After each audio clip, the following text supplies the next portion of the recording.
Ini adalah kisah seorang wanita sejati. Saya telah berjumpa dengannya di penjara Kanatir beberapa tahun yang lalu. Saya sedang melakukan penelitian mengenai kepribadian suatu kelompok wanita yang dipenjarakan dan ditahan karena dijatuhi hukuman atau dituduh melakukan berbagai pelanggaran. Dokter penjara, seorang laki-laki, menceritakan kepada saya bahwa wanita ini telah dijatuhi hukuman mati karena telah membunuh seorang laki-laki. Tetapi, ia tidak seperti wanita-wanita pembunuh lainnya yang ada di dalam penjara tersebut. Perempuan di titik nol, tahun 2006, halaman 3.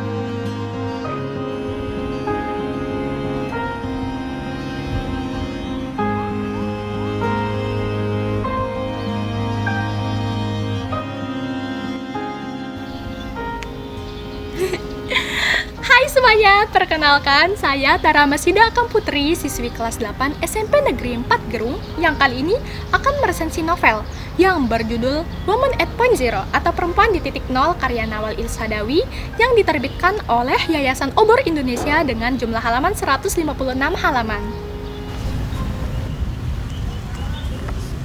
Novel Perempuan di Titik Nol merupakan karya paling ikonik milik Nawal Ilsadawi yang dirilis pada tahun 1975 di Lebanon, sedangkan versi bahasa Indonesianya dirilis pada tahun 1989 oleh Amir Sutarga. Menceritakan tentang pertemuan seorang dokter dan narapidana wanita di penjara Kanatir, Firdaus. Ia melakukan pembunuhan terhadap seorang pria sehingga membuatnya divonis hukuman mati. Meski sang dokter selalu ditolak Firdaus untuk diajak bicara, tepat 10 hari sebelum hari eksekusinya, akhirnya Firdaus menceritakan perjalanan hidupnya. Masa kecil penuh kekerasan, pelecehan, diskriminasi, pernikahan yang menyakitkan itulah yang membuat Firdaus akhirnya memutuskan untuk menjadi seorang pekerja. Pada halaman 139, Firdaus menikam seorang pria yang mencoba menguasainya dengan cara menikam leher dan perut si pria. Tepat di chapter 3 dituliskan hari dan saat di mana akhirnya Firdaus akan dieksekusi dengan cara digantung.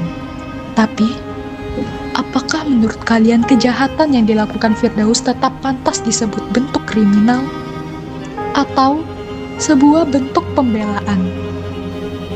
Tema novel ini yaitu perlawanan perempuan terhadap sistem patriarki yang menindas karena mengangkat isu pertama yaitu ketidaksetaraan gender, kontrol penuh terhadap tubuh perempuan, kemunafikan agama, kekerasan seksual, hingga kelas sosial dalam masyarakat.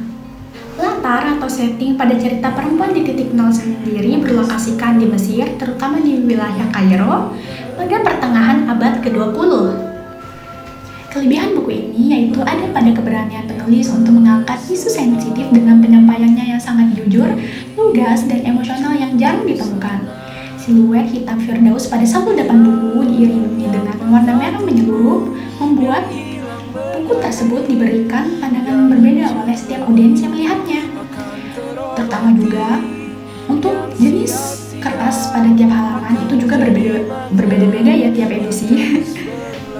Selain itu, ada pun kekurangan pada buku ini, yaitu ada pada beberapa bagian yang jika dibaca terasa begitu kelam ya, karena gaya bahasa sang penulis yang terbilang jujur dan lugas. Nah, selain itu, karena alur cerita yang didominasi oleh monolog, membuat beberapa pembaca merasa ceritanya itu begitu atau terlalu datar. Bagi sebagian pembaca yang menyukai dinamika konflik yang variatif, jadi interaktif gitu. Nah, meski begitu, karena buku yang saya pinjam itu merupakan edisi ke-9 yang keluar pada tahun 2006, ukuran font yang digunakan masih terlalu kecil sehingga membuat mungkin beberapa mata pembaca itu lelah jika membacanya karena mencakup lebih banyak kata dan huruf dalam satu halaman. Meski bukan termasuk bacaan yang nyaman menurut saya pribadi, Perempuan di Titik Nol adalah cermin yang memantulkan sisi gelap masyarakat sekaligus menyuarakan apa yang selama ini dibungkam. Karya ini sangat layak untuk dibaca, direnungkan, dan dipertanyakan.